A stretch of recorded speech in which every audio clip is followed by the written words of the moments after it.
Hub, and Spoke. Audio Collective.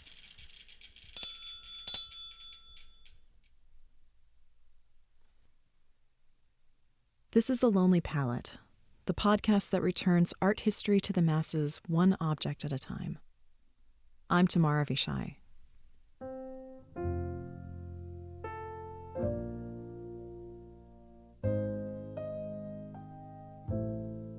I think this idea of unrequited love is really a very intense part of the work.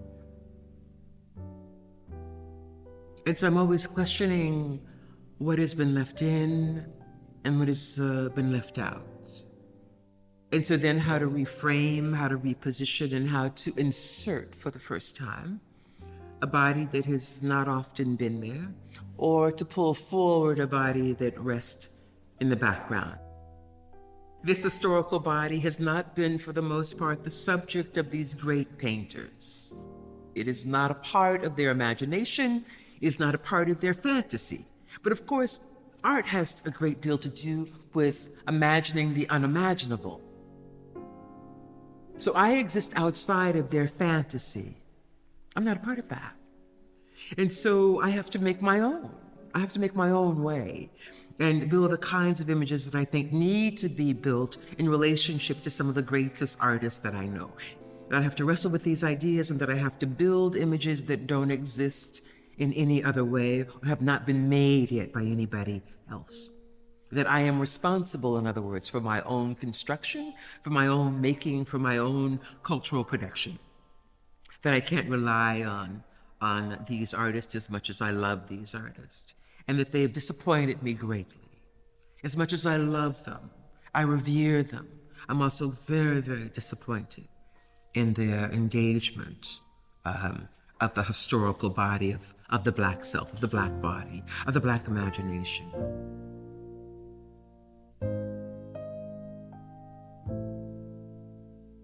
Episode 50, Carrie Mae Weems' Not Manet's Type, from 1997.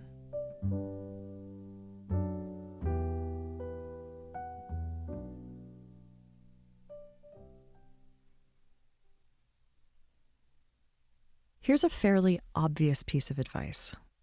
Never check your Facebook notifications right before going to sleep. It's a mistake we've all made, and the last time I made it myself, before I finally started putting my phone in another room before bed, I paid dearly for it. That innocuous little red dot on my podcast page, that absent-minded little tap. This is about your episode on Gauguin, the message read. I'm disgusted with you. You know he raped children, right? I went to sleep, or tried to, with my heart racing. I mean, yeah, I did know he raped prepubescent girls. He did a lot of really morally reprehensible things, and sexual violence, both explicit and intrinsic, is rampant in his work. But I also know that in the context of the art historical canon I was taught, and which I make my career from, his work mattered. And finding that balance, that separating of artist from art, player from game, flawed individual thread from broader historical tapestry, it's one of the most challenging things that I do. I spent the entire night chewing on this, turning it over in my brain, how I thought that I'd actually addressed what a piece of shit he was as a human being, and yet why we still talk about his work as a painter. When the next morning I got a message from the same person who said, well, I just finished the episode. You do talk about the child raping thing. Sorry to have bothered you.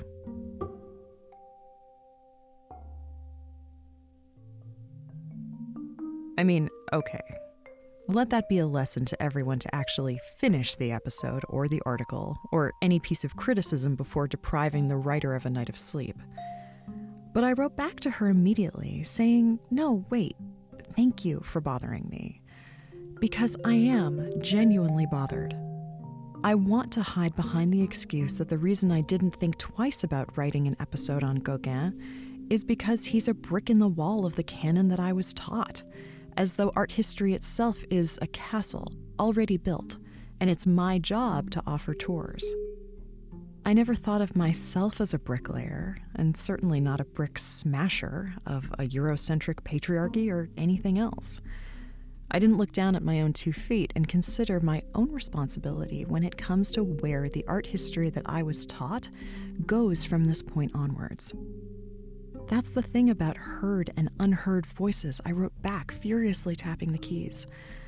When you're a student, you can only learn what is already heard, and you don't know what you don't know when it comes to unearthing everything else. I don't want Gauguin to disappear because I know he painted some truly beautiful paintings and he's part of a really interesting story. But I know that there are other stories too, and the fact of the matter is, when his painting is taking up an entire wall at a museum, as the painting I did the episode on currently does, other paintings aren't. But to be completely honest, I don't know what to do about it. I know my own innate proclivities. I know I like to follow directions. I like to bake and cross-stitch and seek a safe harbor in a canon I was taught. But I also recognize that I'm not a student anymore. I have a platform and, quite literally, a voice of my own.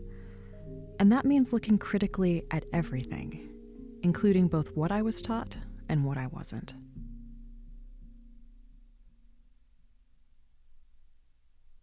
Admittedly, this is a lot to unload to a stranger into a chat bubble on Facebook, and I'm sure you'll be shocked to hear that the same person who would fire off this kind of a message never wrote back. On the internet, of course, nobody knows you're a dog.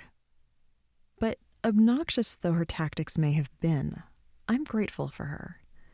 Because she made me begin to grapple with this stuff, long ahead of this past summer, when art history and art museums began to question their roles in inadvertently or even quite explicitly championing a canon that simply by virtue of its existence keeps a lot of voices out.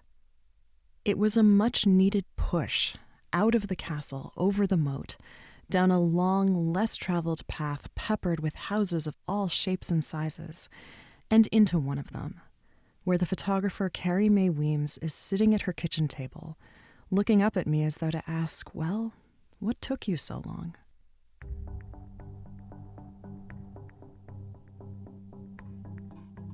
And it's at this table that Weems holds court, turning her camera and her gimlet eye on both herself and the world around her.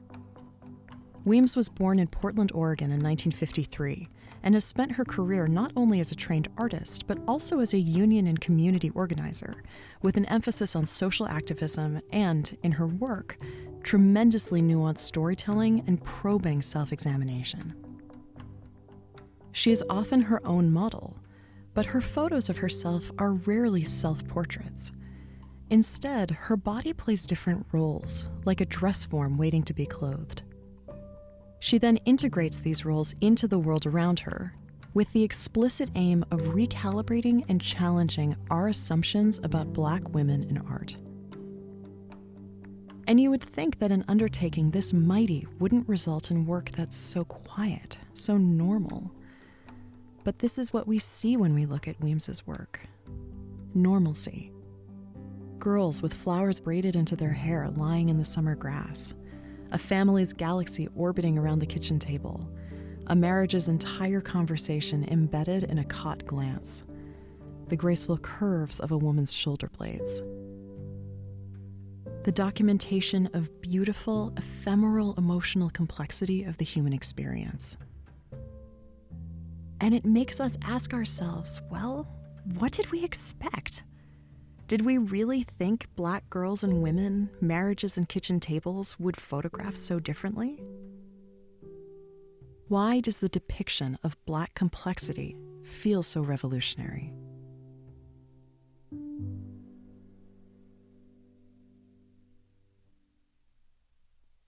But this question comes as no real surprise to anyone who has spent time in the Western art historical canon.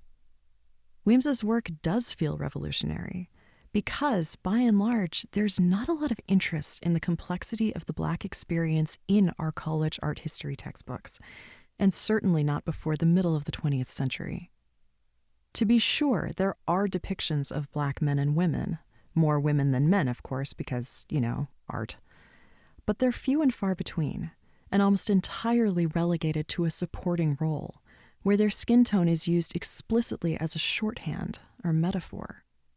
When they're actually acknowledged, black bodies are exotic novelties and noble savages like we see in 19th century French Orientalist paintings. Or they're symbols of victimhood, like we saw in episode 18 on the slave ship, when Turner, an ardent abolitionist, emphasized the manacled hands and legs desperately reaching up from the water.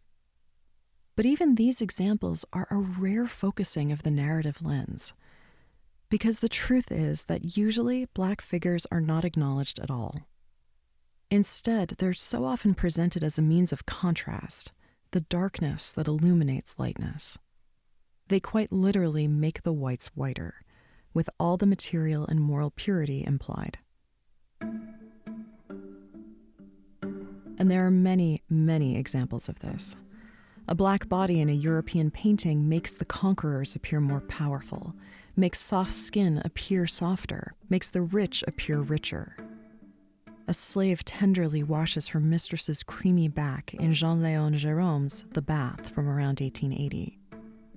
A black servant is part of the Dutch fantasy of wealth in Jan Steen's Fantasy Interior from 1660. But you have to think that Weems, when she chose to name this series, was taken with one black figure in particular, who just happens to be in one of the most famous paintings on the planet, although you'd be hard-pressed to notice. Edouard Manet's Olympia from 1863. Olympia is a white woman, laid out on a bed, staring down her audience with half-lidded eyes, and ignoring the flowers proffered by a desexualized mammy figure behind her, who is practically the same color as the black cat on the bed and the dark background. And I should be clear, the white woman in this painting is not at all a picture of privilege. On the contrary, the reason this painting is so famous in the first place is because this depiction of a naked, not nude, working-class prostitute, cheekily referencing a Renaissance painting of the goddess of love, created a ripple of uneasily familiar revulsion through French high society, and, in the process, effectively ruined Manet's career in the eyes of the Parisian art establishment. They were privileged. They knew to be disgusted with her in their present moment. And, moreover, they became the privileged writers of art history who have elevated her ever since. And this seems to be what Weems is pointing out. That while art history itself must confront a multitude of sins, there are two in particular that are represented by these two figures in the painting. But while both art history and the museum world have put a fair amount of energy into reckoning with the quote-unquote woman problem that the figure of Olympia represents, this intersection of womanness and blackness is a problem of its own. Gallons upon gallons of ink have been spilled about Olympia's sallow, yellowish skin. Meanwhile, the black woman in the background simply fades into it.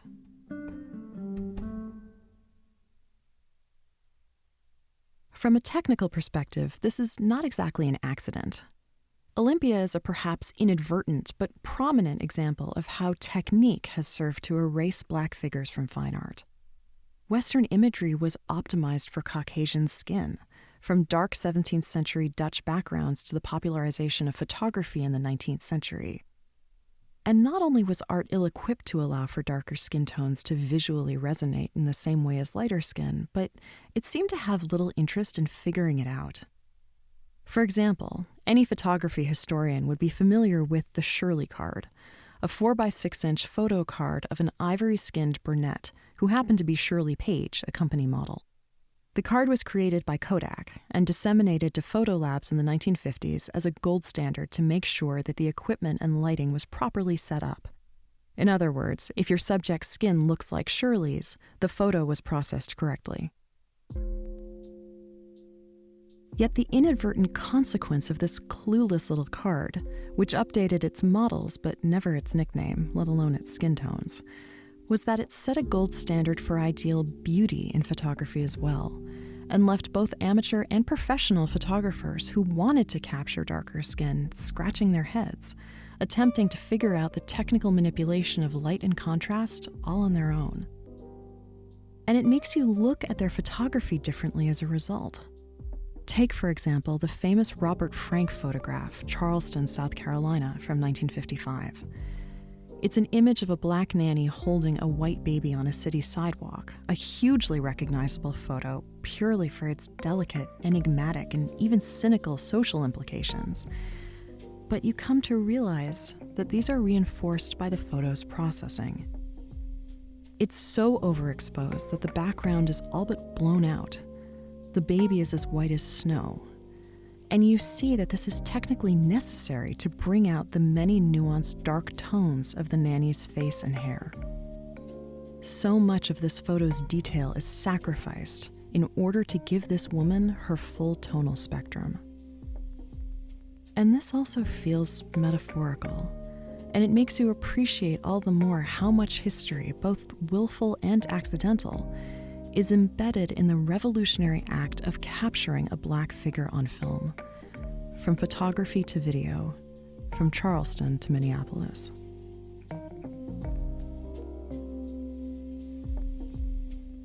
And all of this, the canon, the shorthand, the erasure, the processing, is what Weems wants us to think about when we look at her photo series Not Manet's Type from 1997. The series is comprised of individually framed photographs with text below, which work beautifully in a sequence and also manage to each stand alone, allowing for museums to acquire and exhibit them as single artworks, as the Museum of Fine Arts Boston does here. The text embedded within the full photo essay reads as follows. Quote, "Standing on shaky ground, I posed myself for critical study, but I was no longer certain of the questions to ask. It was clear I was not Manet's type. Picasso, who had a way with women, only ignored me, and Duchamp never even considered me. But it could have been worse. Imagine my fate if de Kooning had gotten hold of me. I knew, not from memory, but from hope, that there were other models by which to live. I took a tip from Frida, who from her bed painted incessantly, beautifully, while Diego scaled the scaffolds to the top of the world." End quote.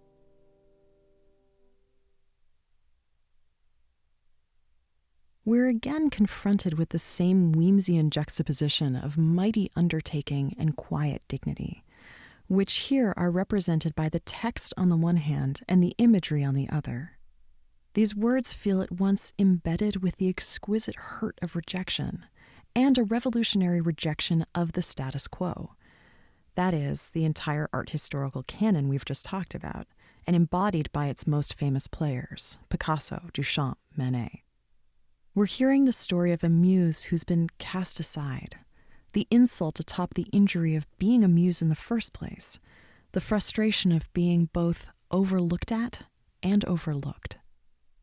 And yet the image, the figure who is Weems herself, is treated with extreme intimacy and sensitivity.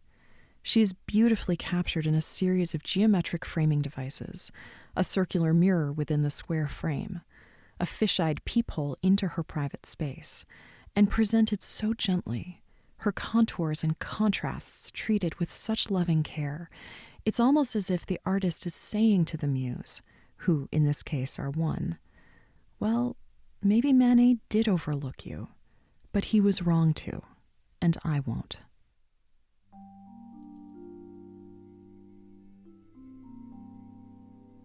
And setting this series up as a response to Manet et al. Reinforces the importance of Weems's use of the canon as a starting point. This is not an artist in favor of throwing the whole thing out, of burning the past to the ground with the intention of starting over. On the contrary, she's saying that we need to acknowledge the canon as a means of understanding who was there but was quietly erased by indifference, who was violently removed, and who was never asked to join in the first place. It's for this reason that Weems has been referred to as history's ghost, creating haunting tributes, quote, not from memory, but from hope, of people who not only existed outside the canon, but existed, obviously, with the same complex emotional interiors as anyone who was allowed inside it.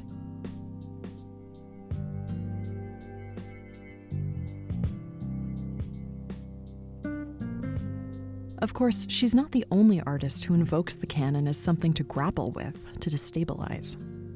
Take the work of Kara Walker, who borrows from the 18th century technique of silhouette to fill entire gallery walls with tableaus of grotesque perversions, which ironically speak to a much truer picture of the antebellum Black experience.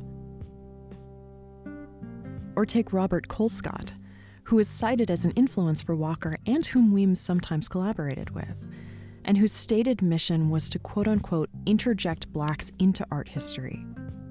He did this by taking known canonical paintings and defiantly reimagining them with cartoonish, contemporary Black figures, as he does in his painting La Demoiselle d'Alabama from 1985, a play on Picasso's infamous Demoiselle d'Avignon from 1907.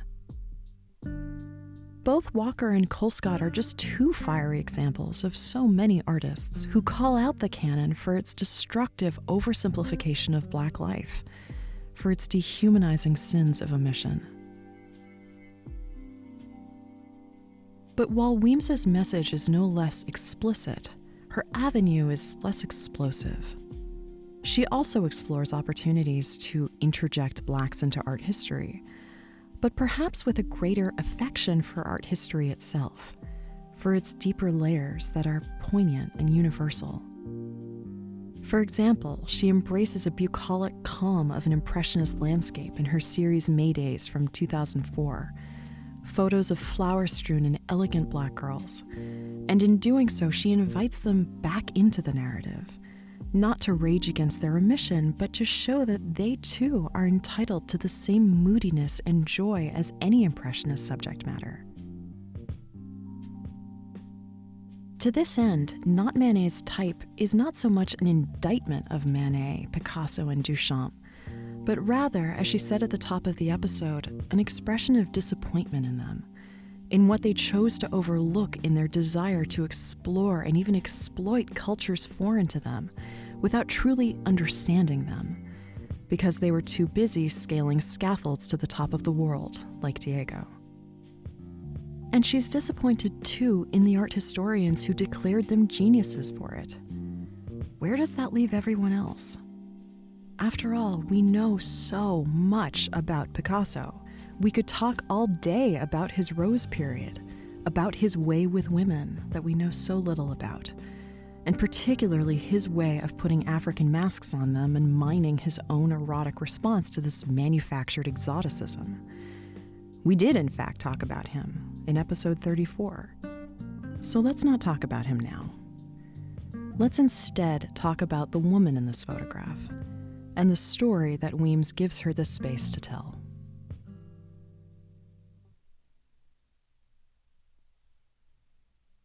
Again, it's impossible to understand this figure without exploring the duality of being a muse. That is, she who both courts and resents the gaze, and how this duality further plays into this intersection of womanness and Blackness that Weems is so skillful at depicting. She seems to be saying that to focus this intently on a nude Black woman is a deliberate act of making what is usually invisible visible. Of course, from the standpoint of a woman in art, visibility isn't usually a problem, and Weems says as much, acknowledging that being looked at, being exploited, is no picnic either, as any woman who has gone through the gears of de Kooning's gaze would attest. But when we're talking about invisibility, as this figure is, we're really talking about rejection, an entirely different kind of indignity. And it turns us uncomfortably inward, asking ourselves when it's appropriate to admit that sometimes we do want to be looked at, to be Manet's type.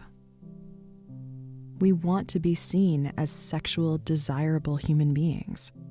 We just want to be seen at all. And despite my own skin color, I do say we, because this specifically is something that I relate to, and why this artwork resonates so deeply with me. Quote, "We all relate to the reflections of ourselves," Weems writes, and here I do see myself reflected in these words, if not necessarily the image. They take me back to my younger, fearful adolescent self, never Manet's type or anyone else's, and so profoundly sensitive to sexual rejection that I often preemptively hid myself away, not realizing that I was only perpetuating the cycle, or the enormous impact it had on the way that I moved through the world, and often still do. And it's in, and perhaps only in, this deep moment of recognition that I gain the ability to extrapolate these feelings more broadly, more historically. And it allows me to take a step back and appreciate the experiences that I can't actually relate to. How the Shirley cards have still always worked in my favor, whether I knew it or not. That no detailed backgrounds were ever blown out to make me wholly visible.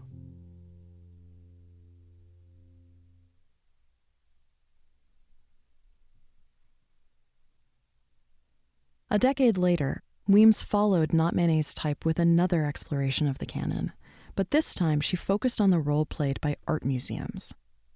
And the result, the museum series from 2006, is one of the few times that her use of herself in her work does actually feel like a self-portrait. Because she depicts herself not as a muse, but as an artist, a Black artist, dressed in black, and undeniable against the white pillars of a series of recognizable museums, including the Museum of Fine Arts, Boston. The images call to mind Anselm Kiefer's Occupation series from episode 48, how small and ineffectual a figure can appear in the face of something unscalable. And if you've listened to our interview with the Gorilla Girls, you know just how unbreachable the space between the museum collection and the public can feel. And yet also how this distance creates reverence, a deep desire for inclusion. And I'll say that it's worth noting how differently this series reads today than it did even when it was created 15 years ago.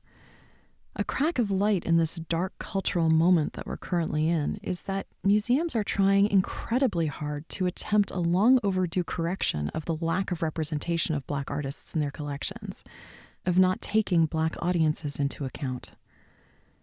At the same time, though, in many museums, this is happening too quickly, too thoughtlessly, which can result in bitterly divisive factions within the staff and, worse, clumsy and tokenizing exhibitions. It's ironic that Black artists like Weems are now being called upon to become the savior of collections that were historically defined by their omission. And despite their honorable intentions, one wonders if this breakneck rush to quote-unquote decolonize the museum isn't something that Weems might cock an eyebrow at. This is not something that can be accomplished in the heady first months out of the castle, and attempting to do so only bolsters a narrative of oversimplification. Whether the Black body in art is seen as something to ignore, to revile, to save, or to exalt, it's still being unequivocally treated as one-dimensional. But not in Weems's hands. Never in Weems's hands. And again, it's her determination to introduce nuance and complexity back into our experiencing of the Black figure in art that encourages us to see ourselves reflected from wherever we happen to be standing. Her work is hard to not relate to. And this is perhaps most evident in the Kitchen Table series from 1990. The series is also a response, this time to the Moynihan Report, a sociological document from 1965 that attempted, with ostensibly good intentions, to bolster civil rights legislation, but still made the reckless and insulting claim that Black families were less bonded to each other than white families. And again, Weems doesn't respond to this claim with anger, but instead with reality. She chooses to depict her own family as loving, invested in each other, irritable, normal. The fixed camera creates a beautifully cinematic sensibility as it captures ephemeral interactions around the communal space of the kitchen table. The only two constants from photo to photo are the pendant light above and Weems herself, both acting as the sun around which her family orbits.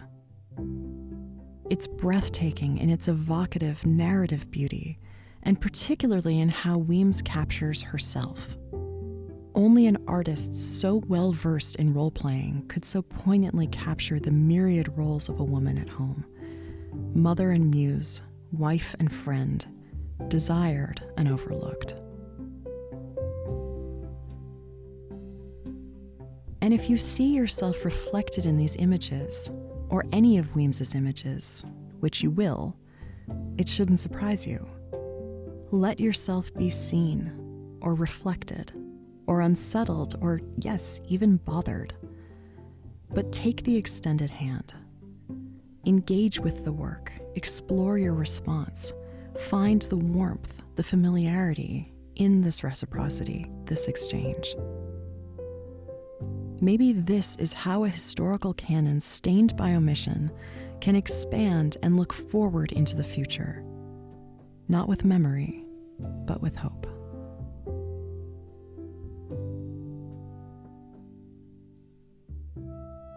So there's a great deal that the work actually has to teach you. And that's why I think it's really important also to listen to others, to not only I come with my set of experiences to the work, but you as seer, as audience, you bring another set of ideas to the work that is equally as important. And it's in that space then that a dialogue actually happens and some learning takes place, that you help me to discover the breadth of me and I help you to discover the breadth of you.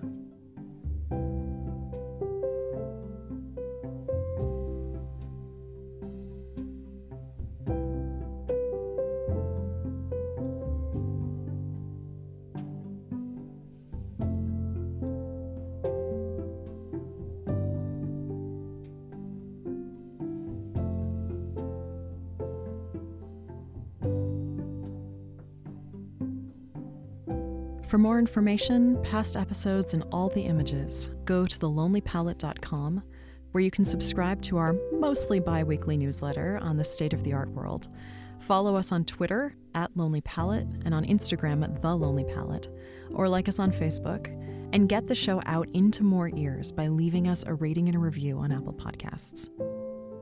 And if you're looking for ways to support the show, may I direct your attention to Patreon at patreon.com/lonelypalette, where, starting in the new year, your support will get you extra content as well as some sweet swag. Or peruse the shop at our website. And if you're looking for a fun alternative to your boring, canceled corporate holiday party, consider booking me to give your company a Zoom tour of art through the ages, which I promise is as exciting as it sounds. Check out our website for more details. The Lonely Palette is a proud founding member of Hub and Spoke, a collective of Boston-centric, idea-driven podcasts. And if you are, like I am, still decompressing from the election, may I draw your attention to a recent episode of Mark Chrysler's The Constant on presidential bathtubs. It's not all about Taft, but it's not about Taft. Go and listen for yourself at constantpodcast.com or hubspokeaudio.org.